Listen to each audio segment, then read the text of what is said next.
Alors, imaginez un instant, un navigateur qui ne se contente pas de nous montrer des pages web, non, mais un navigateur qui pense, qui agit avec nous. C'est un peu ça la promesse de Perplexity Comet, une technologie qui pourrait bien, franchement, redéfinir complètement notre relation avec Internet. Allez, voyons ensemble comment ça fonctionne.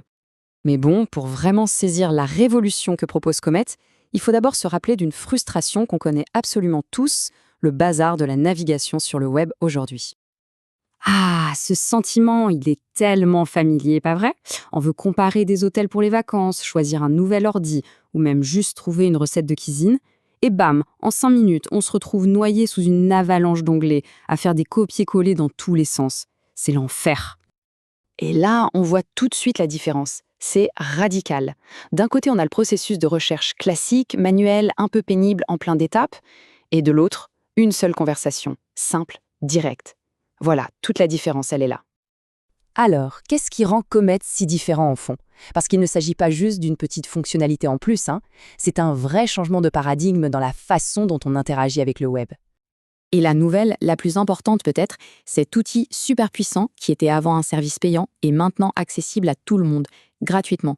Et ça change complètement la donne. Voilà le concept clé à comprendre. Comet, ce n'est pas juste un chatbot, c'est ce qu'on appelle une IA agentique. En clair, c'est un assistant qui est proactif, qui est construit sur la même base que Chrome et qui est capable de faire des actions à notre place. Le fonctionnement, au final, est d'une logique implacable. On part d'une demande toute simple, en langage de tous les jours, et c'est Comet qui se charge de tout le reste. Il navigue, il compare, il résume, et à la fin, il nous livre un résultat complet. Bon, passons maintenant aux applications concrètes. Voyons un peu comment tout ça peut vraiment transformer notre vie numérique de tous les jours. Une des plus grandes forces de Comet, c'est sa mémoire. Il se souvient du contexte d'une question à l'autre. Ça permet d'avoir une conversation vraiment fluide, exactement comme avec un assistant humain. On n'a plus besoin de répéter les mêmes infos à chaque nouvelle question. Et cette puissance, elle va encore plus loin.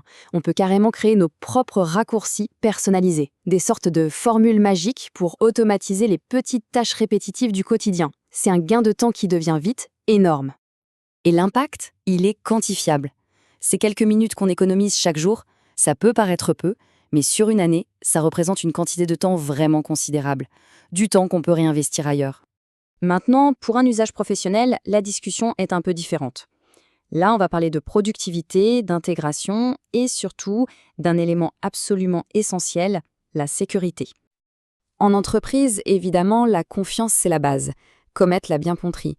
Il s'appuie sur des certifications de sécurité et de conformité qui sont parmi les plus solides du marché.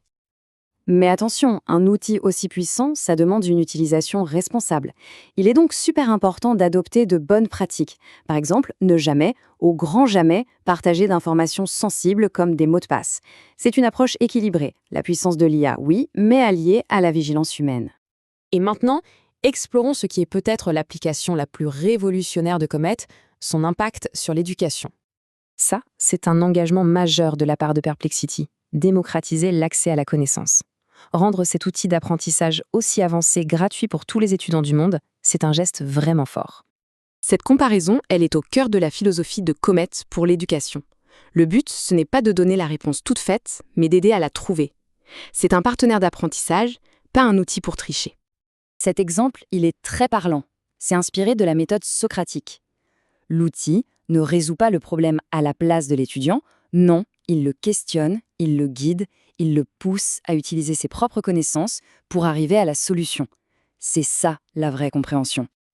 En résumé, s'il y a une idée à retenir, c'est bien celle-ci. Cette technologie n'est pas là pour nous remplacer, c'est un partenaire. Un partenaire qui prend en charge les tâches ingrates, qui nous libère du temps et de l'énergie pour ce qu'on fait de mieux, la créativité, la stratégie, la réflexion. On termine donc sur cette question qui reste ouverte. L'outil est là, il est plus puissant, plus accessible que jamais. La vraie question maintenant, c'est de savoir comment, nous, on va s'en servir pour construire cette nouvelle ère numérique.